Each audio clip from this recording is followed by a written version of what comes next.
Hello guys, అందరికీ నమస్కారం. Welcome back to my channel VC vlogs. నేను మీ విష్ణుప్రియ.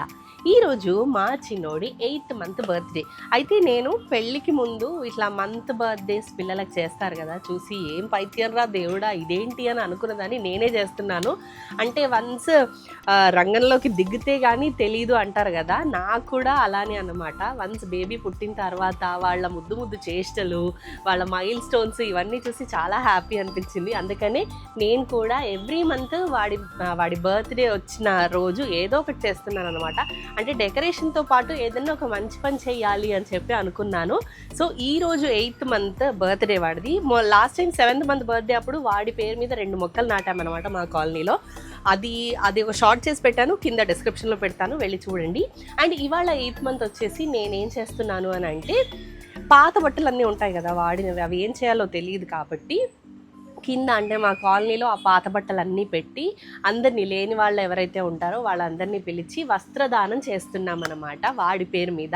సో ఇది అలా గుర్తుండిపోయేలా ఉంటుందని చెప్పి ఈ ఆలోచన వచ్చింది. అయితే ఇది నాకు వచ్చిన ఆలోచన కాదు, మా అత్తయ్య ప్లాన్ అనమాట. ఇంట్లో చాలా వేసుకొని బట్టలు, పాత బట్టలు ఉన్నాయి, ఏం చేయాలి అని అంటే, సరే చిన్నోడి బర్త్డే వస్తుంది కదా, వాడి పేరు మీద కింద వస్త్రదానం చేద్దాము అని చెప్పి అన్నారనమాట. అందుకని ఇవాళ కిందకెళ్ళి, మా సొసైటీలో కిందకెళ్ళి అందరికీ వస్త్రదానం చేస్తున్నాము. అండ్ ఇది ఒక్కటే కాకుండా ఈరోజు వాడి మంత్ బర్త్డేకి ఎలా సెలబ్రేట్ చేస్తున్నానో, ఎలా డెకరేషన్ చేస్తున్నానో ఈ వ్లాగ్లో మీరు చూసేయండి. ఈలో మీరు ఏం చేస్తారు, నా ఛానల్ని సబ్స్క్రైబ్ చేయండి.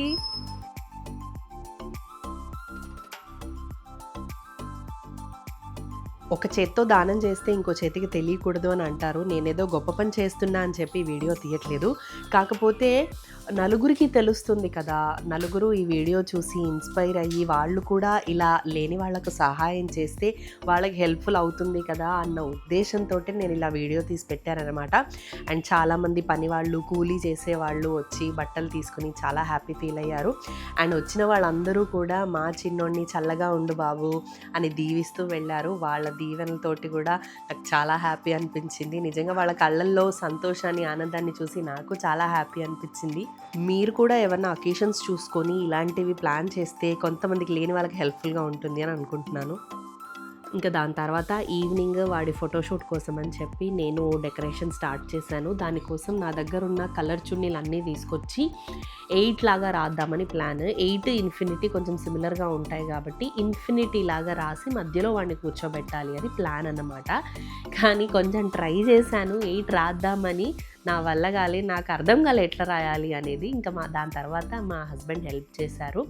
ఆయన 8ని పెట్టడానికి అని చెప్పి ఇలా ట్రై చేశారు. దాని తర్వాత అది ఇన్ఫినిటీలా కనబడాలి కదా అని చెప్పి నేను అలా గ్యాప్ వదిలాను అనమాట. చెప్పా కదా వాడిని మధ్యలో కూర్చోబెడతాను, అందుకని అట్లా గ్యాప్ వదిలాను. ఇంకా అటు సైడ్ ఇటు సైడ్ కూడా కొంచెం గ్యాప్ ఉంది అనిపించింది నాకు. అంటే ప్లెయిన్గా ఉందనిపించి నా దగ్గర ఉన్న ఇంకో మిగిలిన 2 చున్నీలతోటి అట్లా ప్రాపర్గా 8 రాస్తున్నాను. మిడిల్లో పెద్దగా పెట్టింది మాత్రం ఇన్ఫినిటీ లాగా ఉండి అటుపక్క ఇటుపక్క 8 లాగా చేద్దామని చెప్పి అనుకున్నాను అనమాట. అందుకని ఇది చిన్న 8 బాగానే చేయగలిగాను నేను, ఎందుకు మరి పెద్ద 8 రాలేదు. దాని తర్వాత చిన్న 8 ఇట్లా సెట్ చేశాను.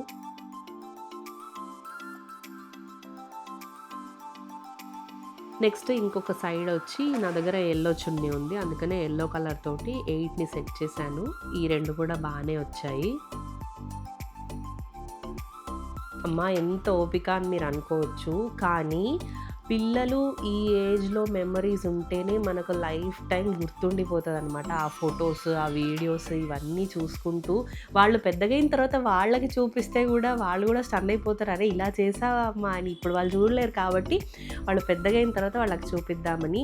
అండ్ నేను ఇక్కడ చున్నీ మార్చేసాను, ఎందుకంటే వాడికి వేసే డ్రెస్ రెడ్ కాబట్టి బ్లూ చున్నీ తోటి ఇట్లా చేశాను అనమాట.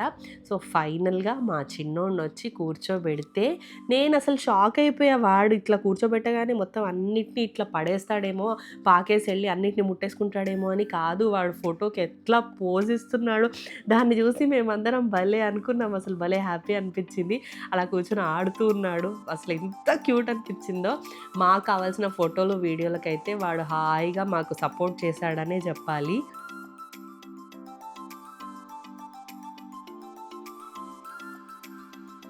ఇంకా ఫొటోస్ వీడియోస్ ఇవన్నీ అయ్యేసరికి నైట్ అయిపోయింది. అలసిపోయాం కదా, బయటికి ఎటన్నా డిన్నర్కి వెళ్దామా అని అనుకున్నాం. కానీ ఈ వెదర్కి అందరికీ జలుబులు జ్వరాలు దగ్గులు వచ్చేసరికి ఇంకా బయట ఫుడ్ ఎందుకులే అని చెప్పి ఇంట్లో ఉన్నదే తినేసాము. మీరు కూడా జాగ్రత్తగా ఉండండి. చూసేసారా మా వాడు పీకేశాడు. మరి మీకు ఈ ఐడియా ఎలా అనిపించిందో కింద కమెంట్ చేసి నాకు చెప్పండి. అండ్ అలాగే మీకు ఈ వీడియో నచ్చితే లైక్, షేర్ అండ్ సబ్స్క్రైబ్ చేయండి. బాయ్.